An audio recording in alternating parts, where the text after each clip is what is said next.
The thing with ozonolysis is he's never put it on an exam before in the past like 10 years, 12 years.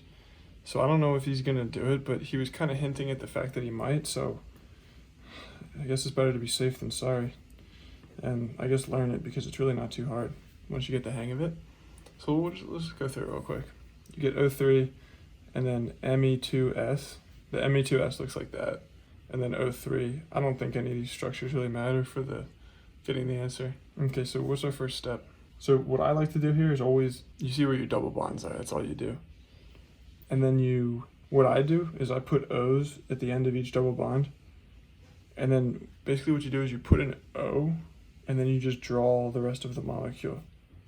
For example, I put an O here and then I just draw this like ketone thing that's formed. So that's 1, 2, 3, 4 carbons. So that just drew that ketone. If I were to isolate it exactly the way it's written, it would look like that, but I like to spread it out. Like, I like to draw like this because it's cooler. It's like, you know, like real organic, like just crap like that, whatever. But if this makes sense to you, draw it like that. That's fine. When you're trying to get your other product, you put O's on each side of the double bond and then draw the molecule. So let me redraw this starting material. Now we drew an O over here. Now we'll draw one right here. And then you just draw the rest of the molecule. So there's an H there. So you can see that you just have this thing, this aldehyde. That was the first part. Here's the second one. If you're not seeing that, then just kind of put your O there, do the dub, do the line, H, and then honestly just transpose it. Just like that. If that helps you, do it that way. Same thing, obviously. Okay, so that's the answer there. Let's look at another example of ozonolysis. These are examples he gave in class. I don't really have very many good examples of ozonolysis because he's never put it on an exam. So I don't want to just pull a random one, but I will pull one later. Previous one we had Me2S. So in that case, I think what you do is when you have like an aldehyde, see how we formed the aldehyde here? That's what you do when you have Me2S as your second step. But when you've got HOOH, which is H2O2, which is actually hydrogen peroxide, I think, H2O2. So when you see this one, this is still ozonolysis, except you see how you would make your aldehyde when you put the O here, right? Except when you have this H2O2, you actually you make a carboxylic acid. The reason that that's not applicable to the second product that we're gonna form is because it's just a ketone, and it's just carbons on there. These are like, you just have your carbons there. So there's no way to make a carboxylic acid, because if you tried to make one here, you'd be taking away this carbon. This carbon's part of the molecule. So you don't want to do that. So that's basically the difference between the two. So your products, by the way, your products here is this and this, both products. So your product for this reaction would be this and that. Those would be your two products. All right, I'm hoping that's making a little bit of sense. Now let's look at a tricky. So that thing looks crazy. So this is the same thing as the Me2S. So now it's like, oh geez, what do we got here? Let's do the easy ones first. So say we put an O right there, and then we follow the molecule back and we just draw it.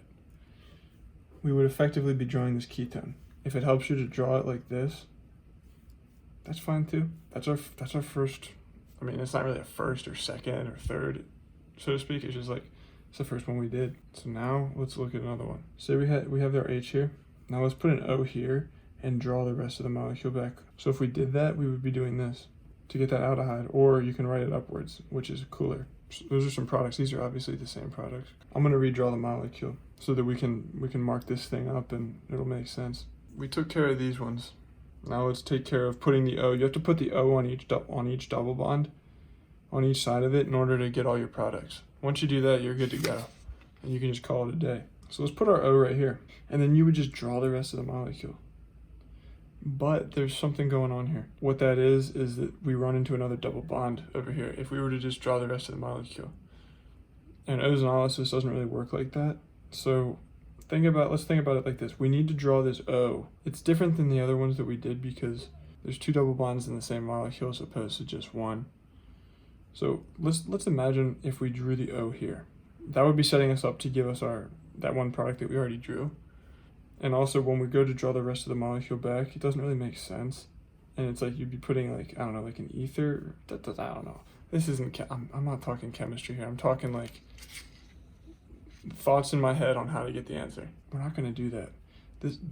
It helps seeing it once, and then you're going to be good to go.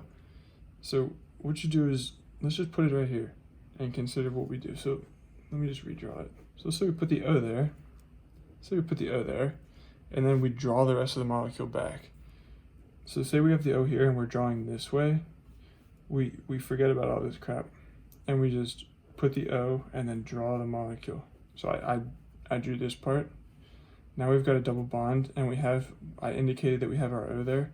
Got to draw those there. So that's it. 1, 2, 3, 4, 5. 1, 2, 3, 4, 5. 1, 2, 3, 4, 5. You always want to make sure that you count. So this part might be a little bit like tricky, and yeah, once we draw the O, we forget about what's ahead of it. The O's are kind of like just kind of get the hang of it.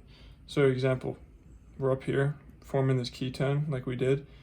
When we draw the O here and we draw back, we forget about all this crap for a second. Similarly, when we're getting this product, this aldehyde, we put the O here, and when we draw back, we forget about all the other crap. And that's how you do ozonolysis. That's how you get your right answers. We're all about that over here.